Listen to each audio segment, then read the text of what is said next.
હરે Krishna. કૃષ્ણસ cuisine ગુજરાતીમાં Ekadashi recipe સાથે આપનું હાર્દિક સ્વાગત છે. બંગાળી મીઠાઈ હોય છે, તેમાં અનેક પ્રકારની ખૂબ જ રસભરી મીઠાઈઓ તેમાં બનાવવામાં આવે છે. આજે આપણે એવી જ એક મીઠાઈ લઈને આવ્યા છીએ, ભાપાદોઈ. તો આજે આપણે ઠાકોરજી માટે એક અલગ પ્રકારનું ભાપાદોઈ બનાવીશું, મેંગો ભાપાદોઈ, કારણ કે અત્યારે કેરીની સિઝન ચાલી રહી છે, તો તે બનાવીએ. આ ભાપાદોઈ બનાવવું ખૂબ જ સરળ છે અને એકદમ સોફ્ટ અને મલાઈભરી આ મીઠાઈ લાગે છે. ખાલી દહીંથી બનાવવામાં આવે છે. તો ચાલો બનાવવાનું શરૂ કરીએ. સૌપ્રથમ એક વાસણ ઉપર આ રીતે ચાળણી લઈ લઈશું મોટી. તેના ઉપર એક પતલું કોટનનું કાપડ લઈ લઈએ.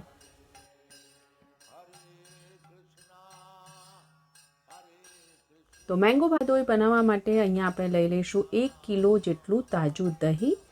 આ રીતે દહીંને આપણે બાંધી દેવાનું છે, તેથી તેનું જે એક્સ્ટ્રા પાણી હોય એ બધું નીતરી જાય.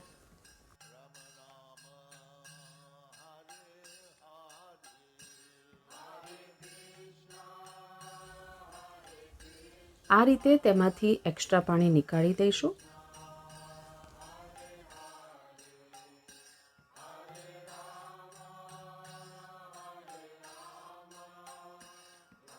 આ જ રીતે આપણે તેને રેફ્રિજરેટરમાં 5 થી 6 કલાક માટે રાખી દેવાનું, અથવા તો પૂરી રાત પણ રાખી શકો છો. અહીંયા આખી રાત સુધી મેં રેફ્રિજરેટરમાં રાખ્યું હતું અને બધું જ પાણી નીતરી ગયું છે. તમે જોઈ શકો છો કે એક થીક એવું દહીં બનીને તૈયાર છે. દહીંનો મસ્કો કહીએ એ રીતનું. આપણે મેંગો ભાપાદોઈ બનાવી રહ્યા છે, તેથી અહીંયા મેં આલ્ફાન્સો એટલે કે રત્નાગીરી હાફૂસ કેરીનો ઉપયોગ કર્યો છે. તમે તમારે ત્યાંની લોકલ વેરાયટી એટલે કે કેસર કેરીનો પણ ઉપયોગ કરી શકો છો. આ એકદમ કેરી જે છે એ સ્વાદમાં ગળી હોવી જોઈએ, જરૂરી છે. આ રીતે કેરીને કટ કરી લઈએ. કેરીનો કલર તમે જોઈ શકો છો, એકદમ ડાર્ક કલર છે.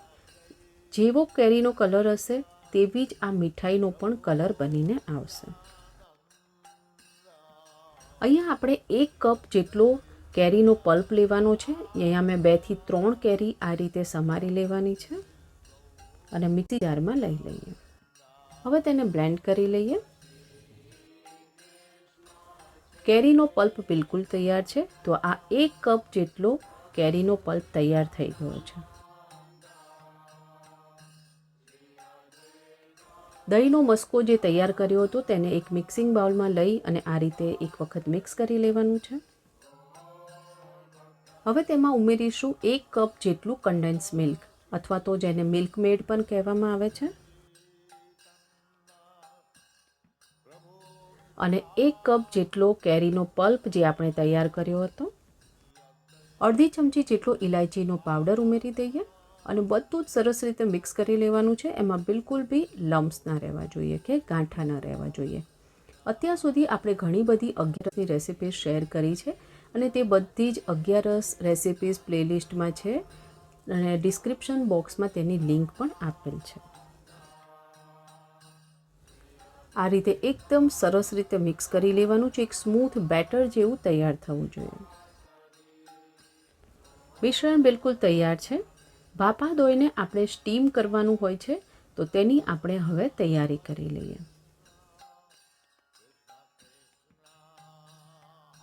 આ એક સ્ટીમિંગ પ્લેટ લઈ લીધી છે. કોઈ પણ બેકિંગ ટ્રે કે એનો પણ તમે ઉપયોગ કરી શકો છો. તેની અંદર બટર પેપર કે પાર્ચમેન્ટ પેપર ગોઠવી દેવાનું છે. હવે ભાપાદોઈનું જે પણ મિશ્રણ તૈયાર કર્યું હતું તે બધું જ આમાં ઉમેરી દઈએ. બટર પેપર લગાવવાથી શું થશે કે જ્યારે આપણે અનમોલ્ડ કરીએ તો આસાનીથી નીકળી જાય છે. આ રીતે થપથપાવી દઈએ, તેથી અંદરની હવા જે હોય એ બહાર નીકળી જાય. ફોઇલની મદદથી આ રીતે ઉપરથી કવર કરી દેવાનું છે.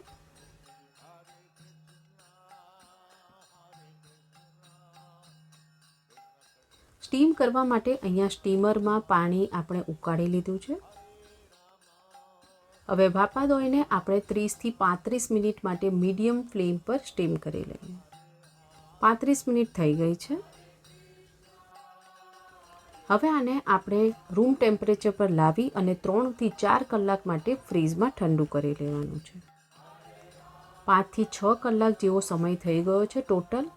હવે એને અનમોલ્ડ કરીએ.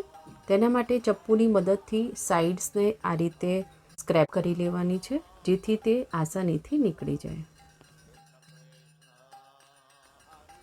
અનમોલ્ડ કરી લઈએ અને બટર પેપર લગાવ્યું હતું તે નીકાળી દેવાનું છે.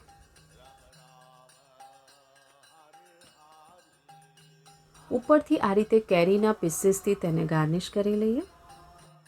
થોડા પિસ્તાના ટુકડાથી ગાર્નિશ કરી લઈએ.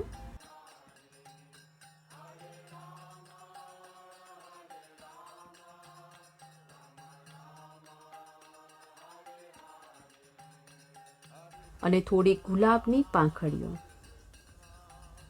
તમે જોઈ શકો છો એકદમ સુંદર એવું ડેઝર્ટ તૈયાર છે.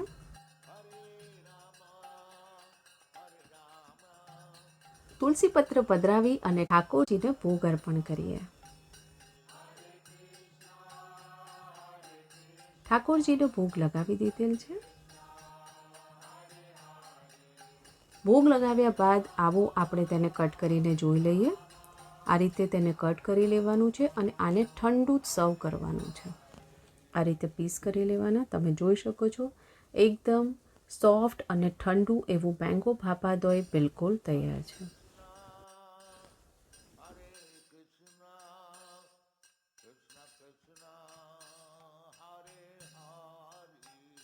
જો તમને આવી પ્રસાદની રેસિપીઝ પસંદ આવતી હોય તો લાઇક, શેર, સબસ્ક્રાઈબ કરો અને બાજુમાં આપેલ બેલ આઇકોન પર ક્લિક કરો, જેથી પ્રસાદની રેસિપીઝ તમને મળતી રહે. આવો સાથે મળીને જપીએ હરે કૃષ્ણ કૃષ્ણ કૃષ્ણ હરે હરે, હરે રામ રામ રામ હરે હરે.